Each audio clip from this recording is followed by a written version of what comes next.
should even be, I should be fucking getting this fanfic out of the way and whatever. I better. He's probably mad at me saying, "What the fuck took you?" I was wondering when you'd come around. It's me! Yeah, I thought you were being pissed off, saying, "What the fuck's taking you? You're ranting and raving. We got a fanfic to do." No, I wasn't pissed off, just wondering when I was finding it quite informative, at least. It's fucked up. It's hard for me to try to stay, away from this stuff when it just follows you everywhere. Understandable. And it's even affecting you on such a personal level. It's just unfunny. Yeah. But the good news is I try to distract it with Postal 2 and fucking Heroes in general, so yeah, that fared. To be honest, I do have my own side of things to discuss regarding Pony, so that would be at least more positive, right? By the way, your take on the whole thing on how I'm going to get rid of the new pack of the Shipfic folder card game. The one I gave you? No, not the one you gave me. Oh. I'm getting rid of the one I bought from the convention. Well, I don't see any harm in getting rid of it if you don't need it extra. Yeah, the thing is though, how like I said, I tossed out a quiz idea. Digital River suggests Cards Against Humanity tournament. Honestly, I'm not sure. I was never good with those kind of things. Well, Cards Against Humanity is not really a skill. It's just so random. It's just whichever either winds up funny or fitting or whatever. It's all luck, really. Yeah. But Digital Railroader does have the idea. How about we try to shift over to something more positive? And I do have much to discuss, as I previously mentioned to you earlier. And don't mind the noise that my sister and for those who don't know, I moved to a new house, and my room happens to be like right across from my sister's room, and her boyfriend is there, and the dogs. A new house? Where are you living now? Regal Park. Regal Park. I'm gonna have to look it up. Before I get into what I was want to discuss, Railroader, we are going to get back to Cards Against Equestria Girls. We just need to get a hold of Wupcake again. At least for one time around? Yeah. I did remember that she is awfully busy. Well, yeah, of course. Complicated and all that. We did had that talk last night, but I'm not sure we should be revealing it to the public yet. Probably not. But anyways, I have my own side of things to discuss. I would like this to go on YouTube because I think it could be very informative to those who aren't in the know. Well, my whole ranting, or both of our rants that's going to happen soon? My little side of ranting. I'd like that to go up on YouTube because I think it could be very informative to those who aren't in the know. Well, ranting and raving before fanfic. I wonder how this is going to tank, although I hope not taken down, because like that fucking... another negative thing. Some of you guys are already aware, Venus Angelic sent a copyright strike to one of the Cringe Comp outtakes because it was copyright infringing, and 5bucks says it was also... she didn't like what we said about the cute YouTube personality. I'm leaning more towards the latter. Currently, that fucking thing has taken away a lot of good features that I need. Possibly possibly over the 15-minute limits and thumbnails and unlisted videos. People will be people. What can I say? I wish you stopped being such a bitch. It is fair use. We are allowed to talk to under provisions of the fair use agreement. But is everyone sitting down? For now, unless I have to rush to the bathroom again. Alright, so where to start? I have many things to discuss, and it's all about My Little Pony Season 5 and the Friendship Games. Wait, when's Friendship Games? Next Saturday. Oh, okay. Yeah. So yes, My Little Pony Season 5 is back after a mini hiatus, and I can safely say it's starting to Try that again. Turning out to be one of the best seasons of My Little Pony we've had so far. They're trying new things, we've had new writers, and they've all proven to be pretty good. Except for one episode that we all know about. Princess Spike. What? I'm talking about the Princess Spike episode. I'm not afraid to admit that's probably one of the weakest links of Season 5 so far. I'm sure you probably it was just no. Yes. But really, everything else so far has proven to be incredibly well done, including the last two Rarity episodes we've had, Candelot Boutique and today's episode, Rarity Investigates. I have yet to watch those because I'm a fucking lazy ass. I did download them, but I've been too fucking lazy to even watch them. But I do know quite a bit about them. Trust me, you will not regret watching them. Really, Rarity is still far from being my favorite pony, but this episode today and Candelot Boutique have really made me like her character just a smidge more.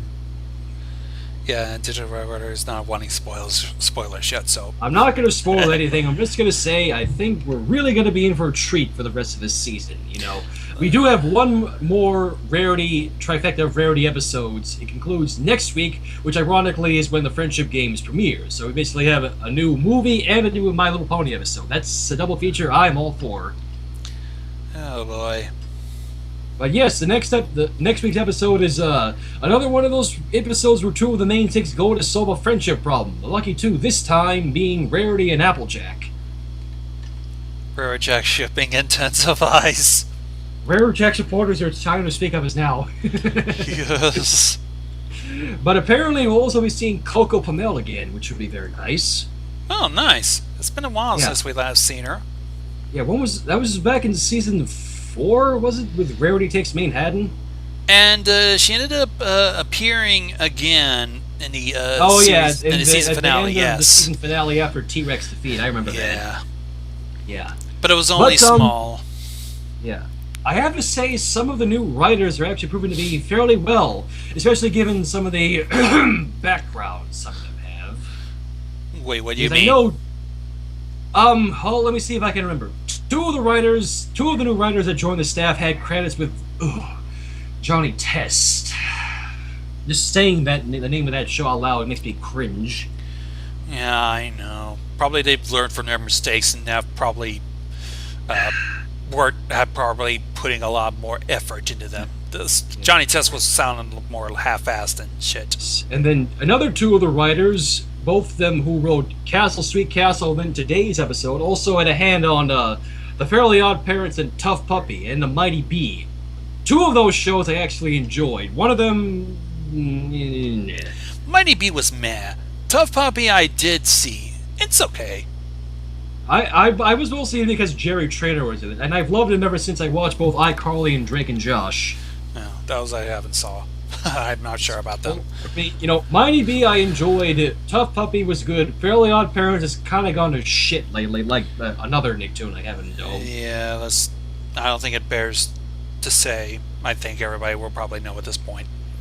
I think, though, it's safe to say that bad backgrounds do not equal bad writers, because, I think they've learned from their mistakes, because the episodes these writers have been on have actually proven to be very good, so, Well, also do keep in mind, because I bet it's probably studios that are probably like, say, hey, rewrite this is not good. Wait, is it good? It is good. No, we wanted it like this. Changing the fucking script. Because, yeah, I mean, it's... Yeah. Go on. Because it ended up happening. I'm not sure if I said this or not.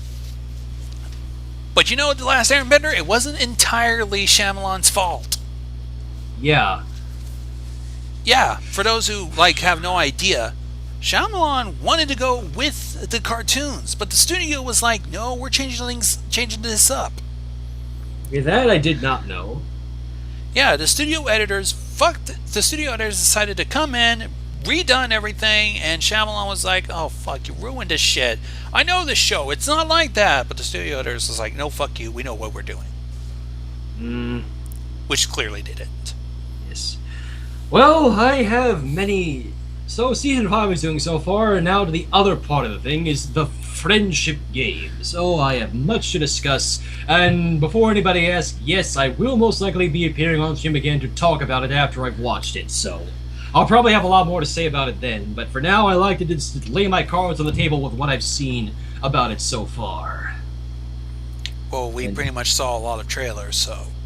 Yes, for those who do not know, yes, the Friendship Games is the third entry, and hopefully the last, in the Equestria Girls series, because as much as I do enjoy the Equestria Girls movies, I think that 3 is more than enough, and like another franchise I know of.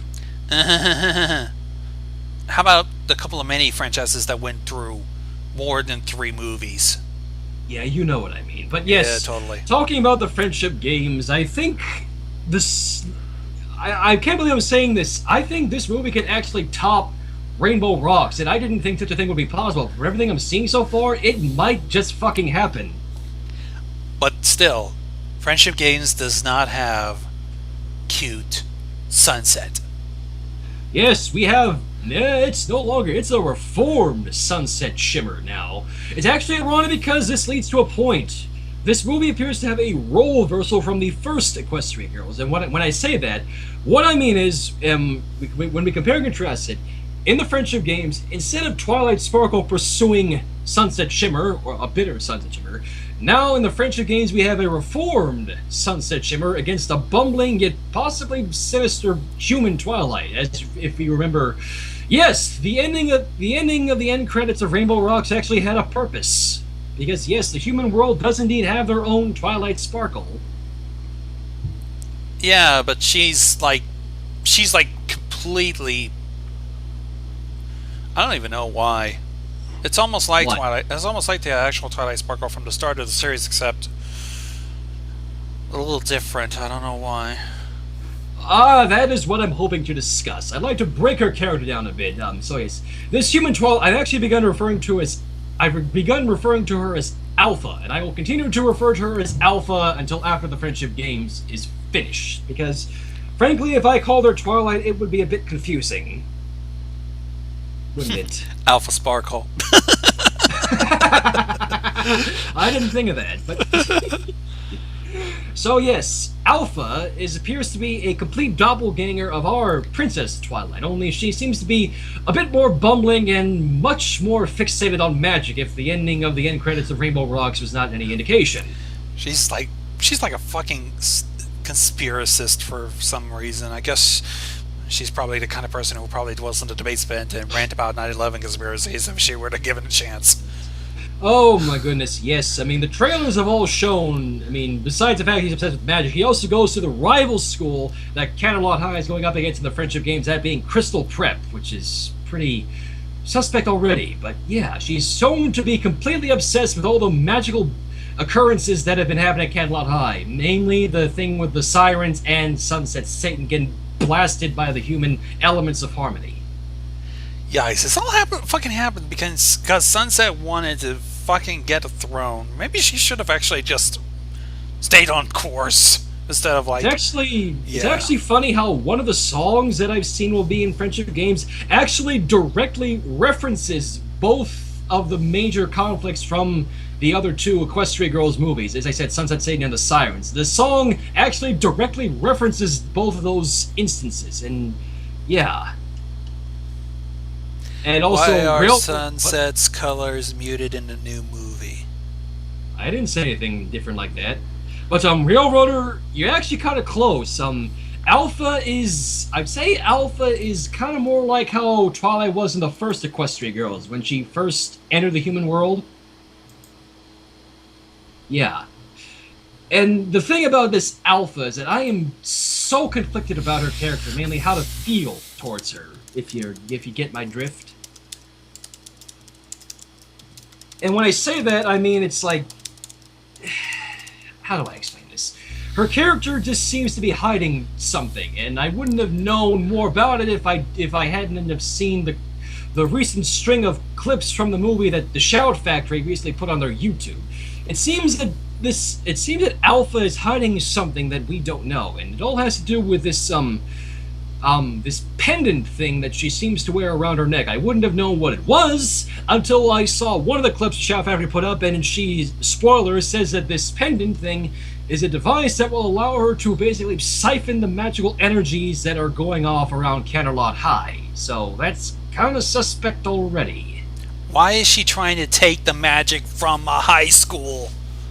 Your guess is as good as mine. Because, like I said, she's fixated on discovering the magical, whatever the hell the magic is going around at sea. I hope she's not trying to do what Sunset tried to do in the first movie, and like seriously trying to take all the magic for herself and try to like make herself powerful or some shit like that. I wouldn't say that. Spoilers. Apparently, again, going back to her thing about going to Crystal Prep, she's an outcast there, and that kind of makes me feel a little bad about her. But then I saw the thing about the pendant, and that kind of pissed me off a little bit. Because now I know for a fact she's hiding something, but now I have to wait until next Saturday just to figure out what the fuck is going on with her. Maybe you can reveal. Yeah. Maybe when you get to see it, I probably won't be able to because I'll probably be distracting myself with a lot of other stuff. Maybe when you get to watching it, you'll probably see why. Yeah, but yeah, she's treated like a complete outcast at her own school. Nobody seems to like her, and yet she's one of the smartest students there. But yeah, Alpha. What? Nobody likes us nerds. And it's like, it also is weird because the first time, again, spoilers, the first time Alpha goes to Canterlot High, everybody thinks that she's Princess Twilight. Even Princess Celestia thinks she's Princess Twilight. Yeah, that says a lot. Even though she's obviously not. Obviously. She didn't wear glasses? Yeah. And I should also point out, yes, Alpha Spike is indeed a real dog, unlike a talking dragon dog. And yes, Railroader, I did mean Principal Celestia. You know what I mean. Yeah.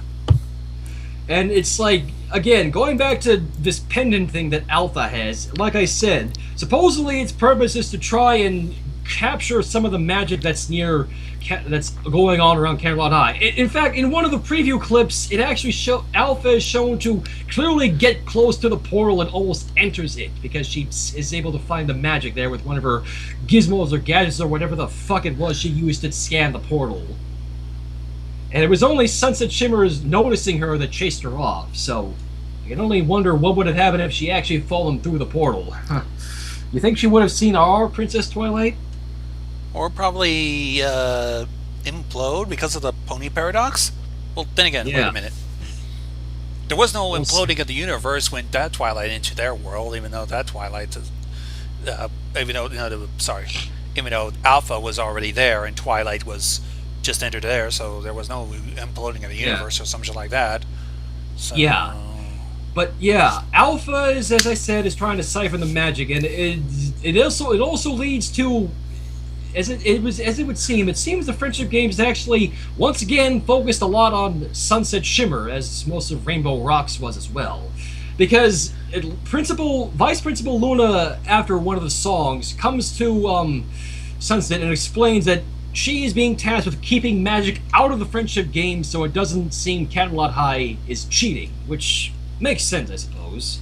Yeah, but unfortunately, she should have fucking told that to the fucking what was it? Shadow Bolt Prep or whatever? Shadow Bolts are the team at Crystal Prep against the Canterlot High Wonder Colts. Yeah, why did she tell that to the fucking Crystal Prep Shadow Bolts? Fuck if I know. But it also leads to another point I'm actually happy seeing with the continuity between films, because it seems now... it seems kind of evident that all of Canterlot High now knows that Sunset Shimmer is from another dimension, that being Equestria. And hopefully they got to the fucking point to where, hey, Sunset has been reformed, maybe you shouldn't be such a fucking hard-ass about her. Oh, yeah, I think they will. But like I said, it also leads to the point of how I said it's a role reversal of the first Equestria Girl, since we have Sunset Shimmer going up against the bumbling yet possibly sinister Alpha. And I'm still curious about exactly why Alpha's doing this. I think like the only thing that came close to an explanation was she wants to show her research off to the students, and she'll get into some fucking high course study program or whatever the fuck it was. I don't know, and frankly, I just like to try and get to the bottom of it. I hope not because seriously, all the research papers nowadays, everybody will just laugh at you. Well, I mean, let's think about this. She's going to siphon possibly dangerous equestrian magic all for the sole purpose of trying to impress her classmates. Supposedly. Alpha, what? Alpha, what the fuck are you thinking? And I again, want to it get all has to do- I want to get popular with the students. Apparently, friendship is out of the question for this one. I'll get. Speaking of the twisted version of friendship, I'll get to that in a minute. I'm not done bitching about Alpha yet. But, as I said, Sunset Chimber's task in this whole thing is to keep the magic out of the friendship game so it doesn't look like CHS is cheating, which isn't really helped by the fact that now the Humane 7 can now pony up without having to play their instruments now, as evidenced by the CHS rally song that was shown about a few weeks back. They're starting to utilize their potential The equestrian magic is getting a bit stronger now, yeah. even without a Twilight.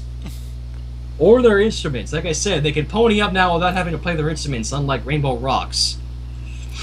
I guess this is because we need more music. Well, I'm actually kind of looking forward to the music in this thing, because if the aforementioned CHS rally song was any indication, Daniel Ingram has once again outdone himself, which is kind of weird considering that for some reason Hasbro or DHX or whoever it was that did it prematurely released the soundtrack to the Friendship games for whatever baffling reason. Maybe it got leaked again. No, it's not. It wasn't a leak. It was an actual official release. It's on iTunes as we speak right now. You're fucking serious. I am dead fucking serious, Gonzo. Shit. They're just literally amping up the fucking... they're just literally amping us up. Literally, everybody's going fucking nuts over it, saying that apparently one or two of the fucking songs on the soundtrack would rival that of the This Day aria, which... That's already kind of getting me excited right just from hearing that. I'm not going to spoil myself, but yeah. Ugh. But going back to Alva's thing with the magic, it seems that, well, as the trailers show, rifts appear all over the Friendship games, or are shown to appear wherever Alpha is. So once again, it has to do with that pendant that she wears, which is kind of concerning me and also driving me further up the fucking wall trying to figure it out. But I suppose I'll have my chance to figure it all out come next Saturday, so, yeah. Wait, what is next Saturday? 26. Next Saturday is the premiere of the Friendship games and another My Little Pony. So yeah, the 26th. The date, yeah. Oh, I may have to think about. I may have to think about that because that's next weekend, and that's there's a car show that's going to be like 2 blocks down from me, and another is going to be like a closing ceremony of a actually privately owned drive-in restaurant that I liked, but I haven't gotten to visit because. Limitations and all that. I'm debating about it, but yes, well, I think I bitched enough about Alpha for now, but I can safely say I'm indeed excited for the Friendship games, and as I said, as soon as I've watched it, I will be on Gonzo's stream again to discuss it more in depth. Alright, well anyways, we've bitched about it for about an hour and 8 minutes now. I want to, and at least we're back to 7 viewers, at least. Yeah. And yes, Railroader, I wasn't kidding. The soundtrack for the Friendship games is on iTunes right now. You can purchase it now, or just wait for somebody to leak it somewhere else. I don't fucking care. It'll probably be uploaded by that one guy, and it'll probably also be uploaded in stems or something. Although I'm not sure about mashing it. I mean, I did 2 mashups recently, and one of them was not very well received because... I mashed the Living Tombstone's Squid Melody. I don't think they'd like it. What can you do? Not everybody's into Splatoon.